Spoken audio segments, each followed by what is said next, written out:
Next month is the Game Awards. I believe it's next month, right? Yeah, December, very beginning of the month. But I am kind of curious what this guy has to say about Expedition 33, because I do believe Expedition 33 is going to win Game of the Year 100%. So I wanted to watch this video together. We'll see how it goes. What's the last time you played a game that truly moved you? A game that you couldn't put down, that you thought about all day long when you were at work or at school? For many, Claire Obscure... That's a good question, chat. When was the last time, aside from Expedition 33, because I know that did that for a lot of people this year, what was the last time a game came out that emotionally charged you, you couldn't put it down? Because, like, I've been gaming since the end of Halo 1, beginning of Halo 2, whatever years those were. But there's only so many games, and I think I can count them on maybe both my hands, that, like, were life-changing for me. First off, Kingdom Hearts.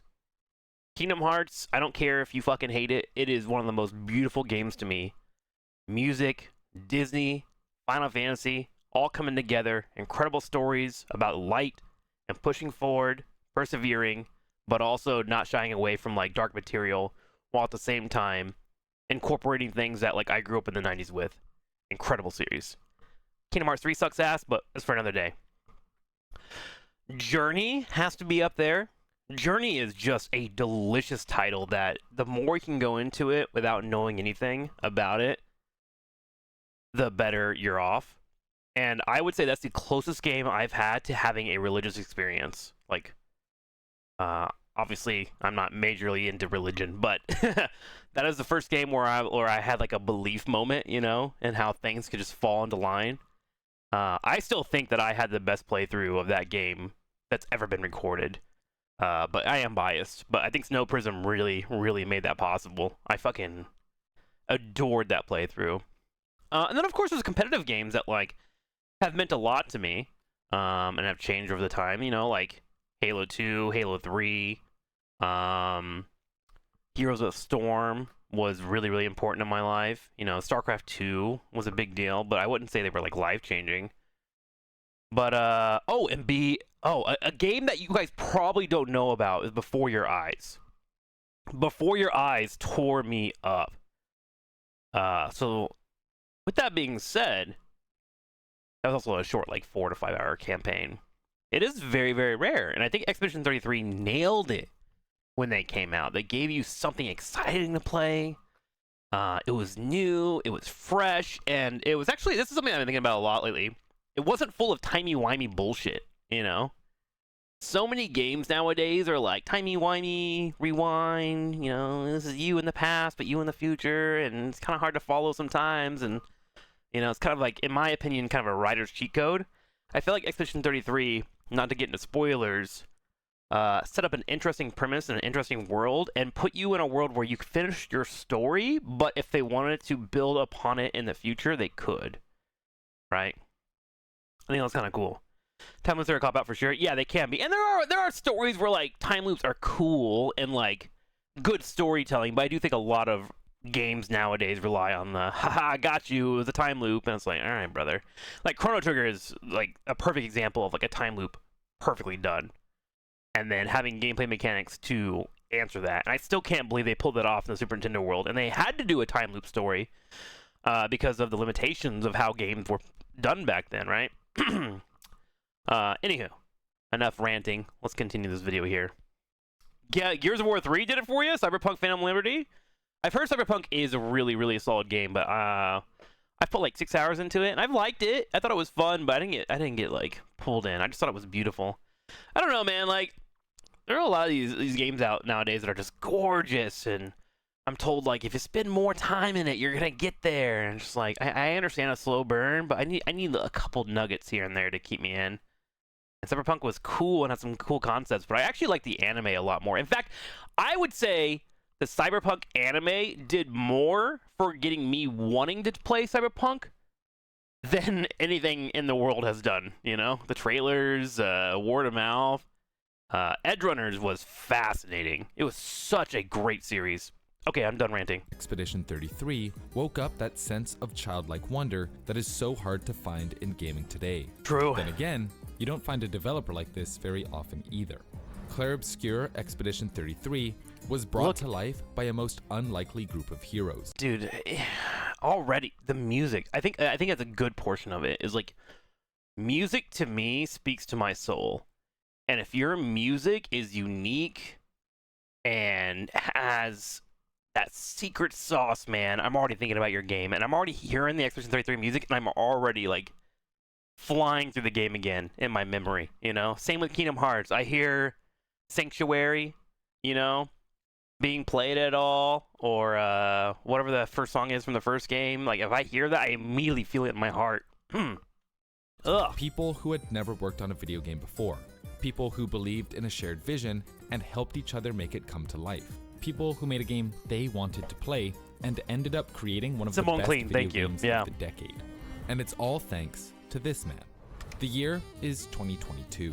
Guillaume Broche is working tirelessly on the game that would become Expedition 33.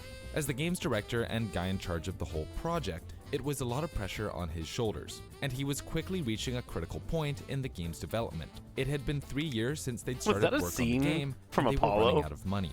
Thankfully, Broche believed in his small team and knew they'd figure out a way to make. How many people is this? 1, 2, 3, 4, 5, 6, 7, 8, 9, 10, 11, 12, like 30, 35? Something like that? Make it work. Guillaume founded Sandfall Interactive in 2020 to get away from his 9-to-5 job at Ubisoft. He'd been working on The Division 2 and learning to use Unreal Engine when he had the idea. Have you guys enjoyed an Ubisoft game in the last, like, 10 years? My God. Aside from The Lost Crown, I can't think of a game that I've wanted to play more than 2 hours from Ubisoft. What happened to them? Like, Lost Crown is a gem, but Lost Crown, they had to beg to make that game. JRPG. It's so sad to me. The kind he'd grown up playing as a kid. We need to get back to when games were made by people that had a vision and an idea, and allow them to be the main protagonist on their game. They make the executive final decisions, and who cares if it doesn't, like, hit for everybody, and it's not generic enough to where, you know, little Timmy down the street and big boy grandpa, and then, you know, corporate CEO Tabitha wants to play it as well, you know? Just, like, make cool games that they want to play. I miss the days where it wasn't a focus group on stuff. Wanted to put his own spin on the genre.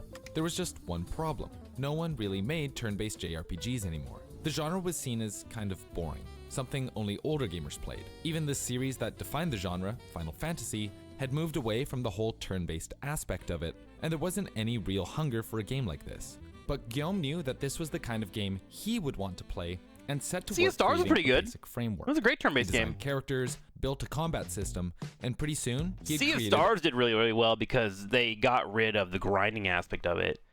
They naturally fit the turn-based combat into a narrative that made sense. Yeah, there was some grinding here and there or whatever, but it was like 3 fights on your way over to the next big, like, story beat.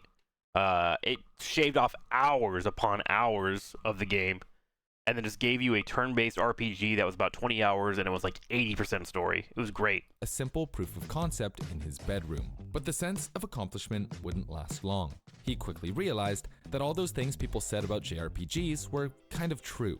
His game was slow, repetitive, and even downright boring at times. It was clear that using the same formula as other games wouldn't cut it. Thankfully, he had an idea. He'd been playing a lot of Sekiro at the time and thought it might be cool to incorporate aspects of dodging and parrying into his game. After playing around with it for a little while, he realized that this new idea had the potential to be something truly incredible. There was just one issue. He was still stuck working at Ubisoft. At first, he thought he might be able to pitch the game to his higher-ups and use the resources at Ubisoft to help fund the project. Guillaume was rising through the ranks at the company and was now working as an assistant director for Heroes of Might and Magic, and on paper, it seemed like a no-brainer. But Ubisoft is a big company, with shareholders to consider and miles of red tape to cut through. According to Guillaume, it would have taken forever to get the game made at Ubisoft, so he said 25 years? And left the company altogether. Taking with him a coworker named Tom Guermin, and, with another friend named Francois Maurice, founded Sandfall Interactive in 2020. Right out of the gate, the three secured some funding from angel investors who were interested in the project. This B-roll footage is so funny to me. Guillaume got to work assembling a team to get things going. and you're gonna need a crew as nuts as you are.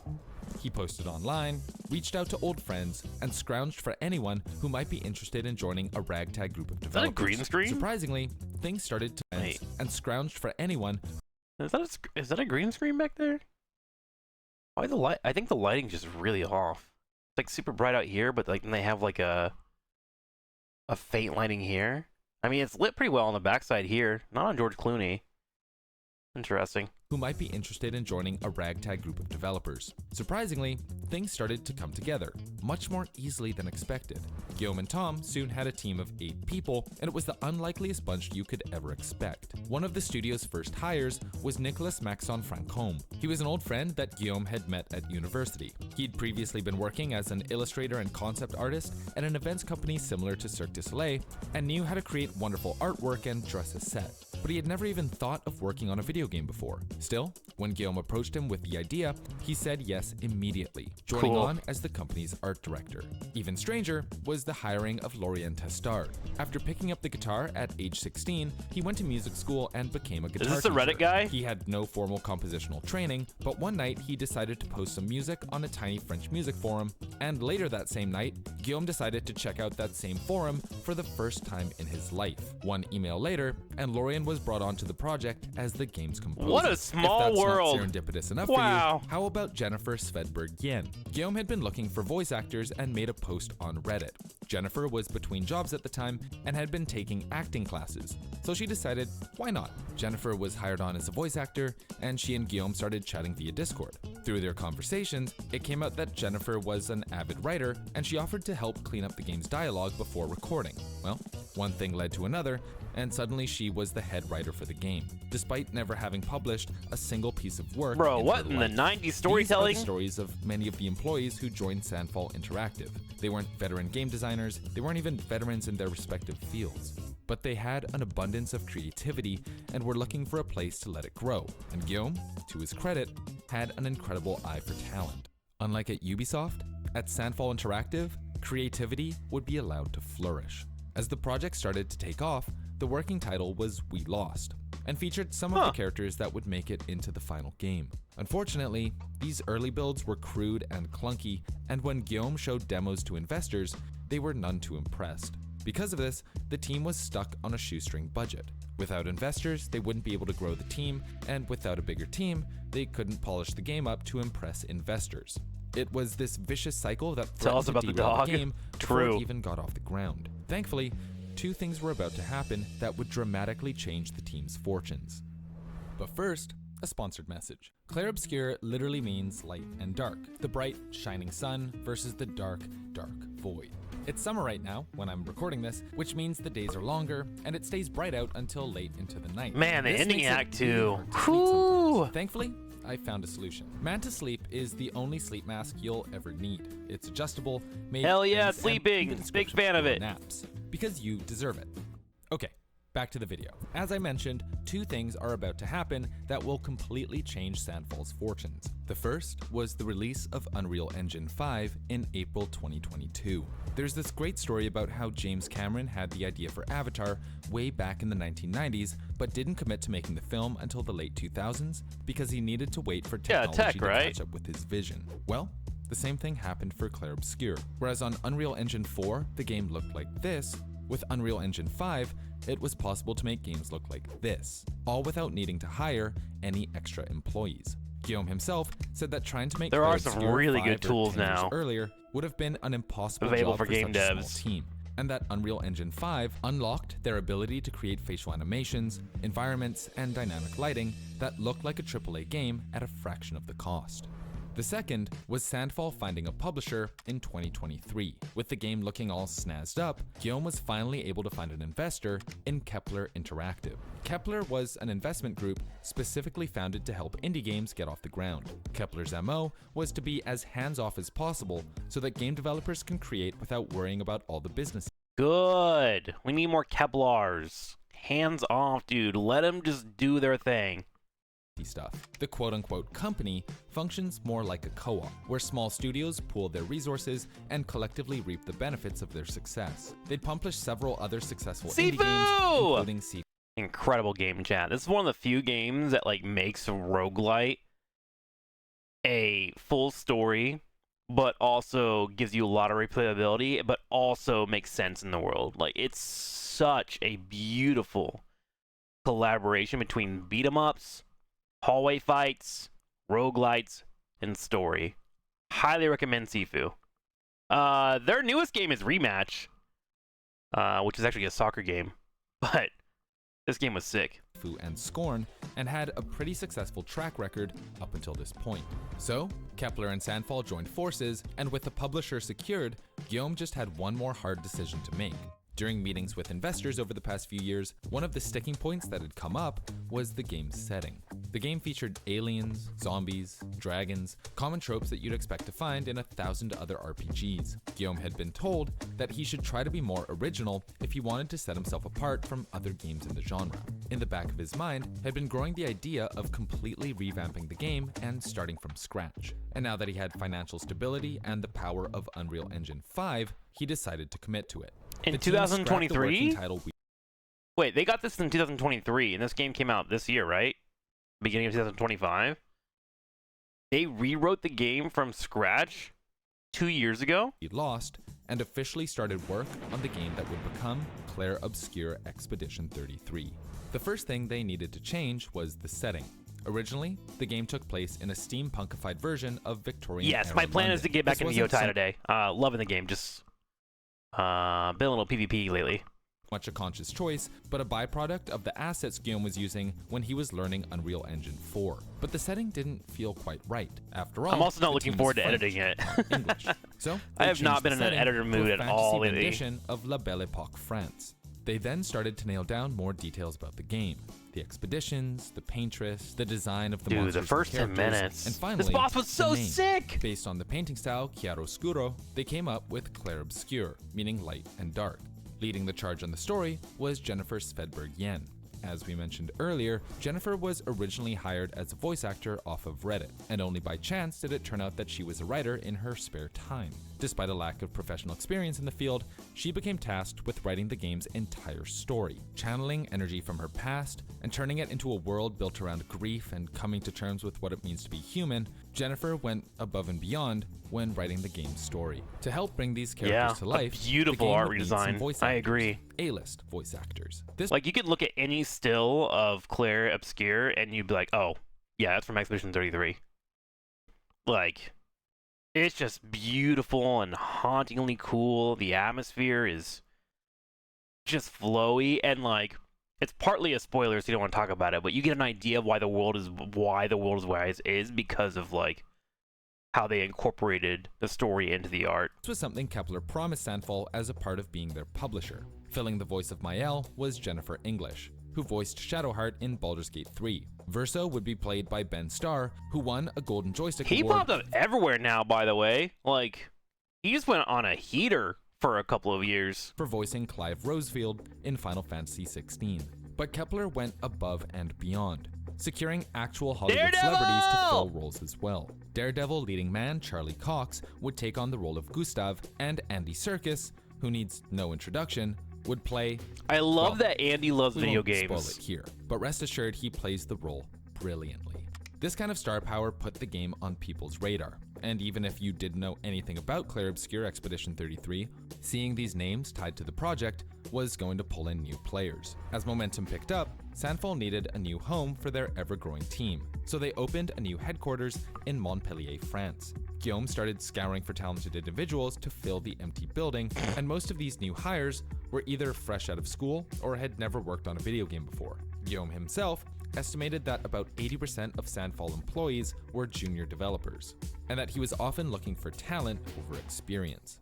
The team quickly grew to around 30 full-time employees. You've probably heard rumors on the internet that Clair Obscura was made by only 30 people, but that's just not true. Sandfall had tons of help from people outside of the immediate company. The voice actors we just mentioned, the team at Ebb Software, and many jobs were just outsourced to contractors. I think this is something that gets brought up is that there's a lot of people that are on it, but I think it's still a positive story to be like, hey, this game started with like 3 people, slowly built into 30 people, and it was so inspiring, and they were working so hard on content that people were buying into it.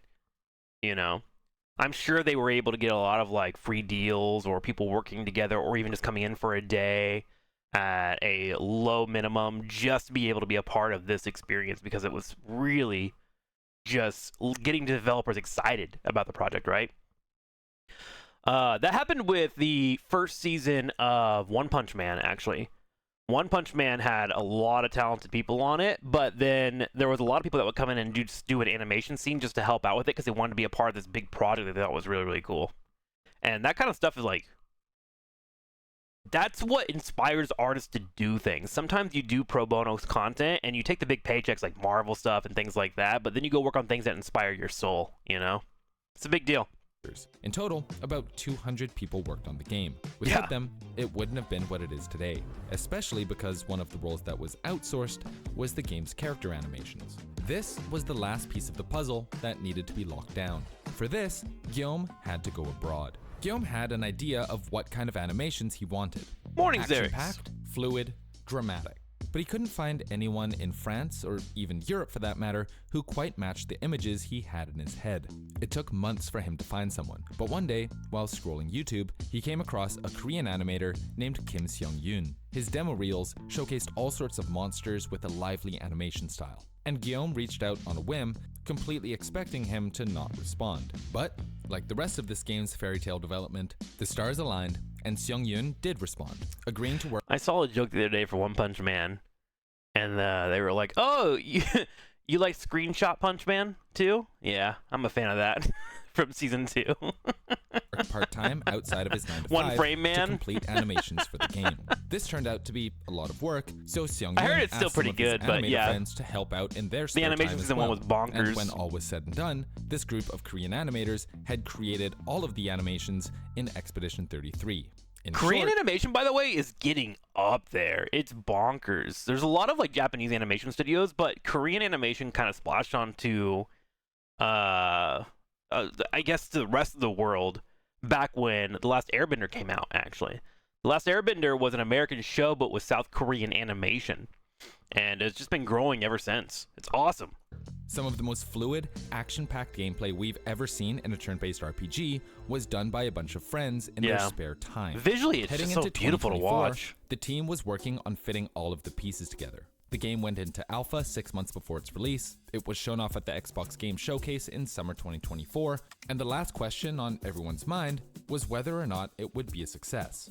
After all, JRPGs were considered a dying genre, something older gamers enjoyed but had fallen out of favor in recent years. On top of that, this was the first game from a brand new studio. There was some hype around the game, but it wasn't like major news outlets were openly I won't gushing lie, over the first trailer that I saw for this, I think, was at Video Game Awards, and I was like, that looks like kind of like a mobile game, but also really pretty with how the interactions were. And I think I got that a lot too when I was playing. People were like, this looks like a mobile game. Are you even like playing it? I'm like, yeah, like you're fully engaged with the combat.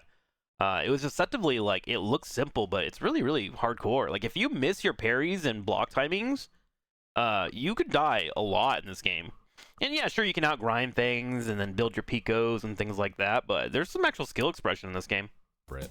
And finally, on paper, the game's development just didn't make sense. Junior developers and people who had never worked on a video game before, how could they possibly make something better than AAA studios with $100 million budgets? But Clair Obscur Expedition 33 had heart. The team was small, but dedicated. Guillaume had assembled a group of like-minded individuals who all worked towards a common goal. They weren't afraid to try new things, take advice from each other, and go back to the drawing board when things went wrong. After 6 years of slow but steady progress, their passion project was finally released on April 24th, 2025, and the reception was nothing short of resounding. This game has reviewed better than almost any other Aspen game. Gold is in every fucking video that's ever nowadays. come out. Story, probably the best story I've ever played in any game ever, period. End of story. 10 out of 10. I mean, it's really This is good, one but for not the that history good. books, ladies and gentlemen. It is a triumph. It is phenomenal. It's all I can think about. I love it dearly. It's a rare game. It took me back to the golden age of gaming. In 3 days, it sold 1 million copies. In 12 days, it sold 2 million, and 33 days after its release, they reached the 3.3 million copy milestone.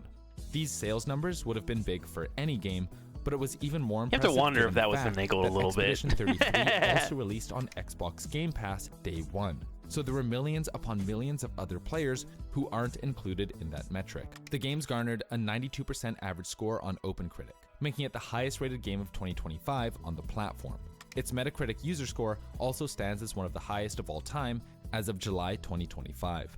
One of the most celebrated aspects of Expedition 33 is its innovative combat system, which blends turn-based mechanics with real-time elements. Critics praise the hybrid approach for breathing new life into the JRP genre. Real-time dodging, parrying, and countering added an active dimension to battles, making every fight, no matter how mundane, feel exciting and dynamic. Yeah. Coupled with the game's progression system and pictos, and fight. If you guys want to play an old version of this game, because yeah, this was kind of unique, and then adding the extra elements onto it for the quick time events, etc., and then having the responses from the defense.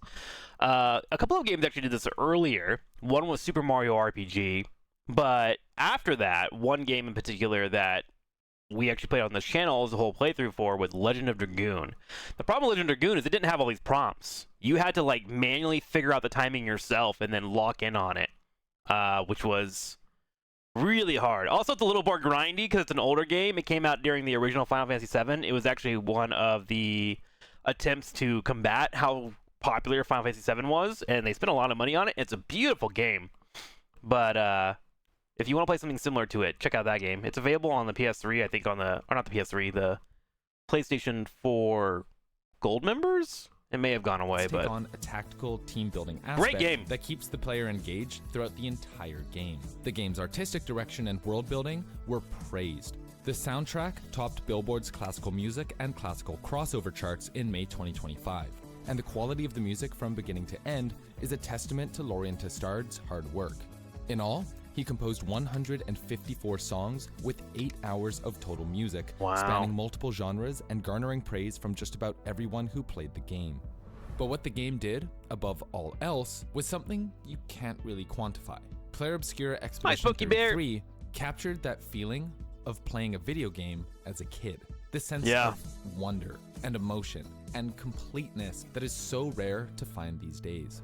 A few years ago, Larian Studios took another old genre, the CRPG, and breathed life back into it, with CEO Sven Vick open about his philosophy that developers should make the games they themselves want. this literally used to be the Blizzard tagline. If the developers aren't having fun, nobody's going to have fun, and they would have canceled games for it. Like, everyone just started doing what Blizzard used to do 10 to 15 years ago. Play. Sandfall Interactive took a similar approach with Expedition 33. Guillaume was adamant that the team be creative, that they have room to take charge of their roles and do what they do best. Microtransactions, revenue streams, and all of that crap, if it doesn't serve the player, if it isn't fun, then it doesn't belong in the game. At the end of the day, I think this project answers the question of what happens when developers are allowed to make the game of their dreams. What happens when they're allowed to chase that feeling, to take risks, and do things their own way? The answer is you get a bright light that shines in the dark. You get Clair Obscur Expedition 33. The sad thing about this and the reality is that, like, there are a lot of devs that are going out and making their game right now. They either A, don't have the skills, or honestly, it just gets lost in the mud. A lot of people only play, on average, 2 to 3 games a year tops, and a lot of them go with what they know is comfortable, right? That's why Call of Duty is so popular, right? They just buy it every year. They keep going back to it. I would challenge gamers, because we are literally in a golden age right now, to try different games. A lot of free options, a lot of cheap options, keep out for sales, express word of mouth more often, share your games in Discords and whatnot, because there are so many games coming out, and a lot of them just fail on their face, you know? And not every game... For every success of, like, Expedition 33, there's probably, like, what? And this might sound... hyperbole, but there's probably like 20 or 30 games that are failing and not even getting a chance to be played, right? There's a lot of shit out right now to play, and if you're not having fun, quit buying the same game. I'm talking to you, Madden players. Quit playing that game. Try something different. You know?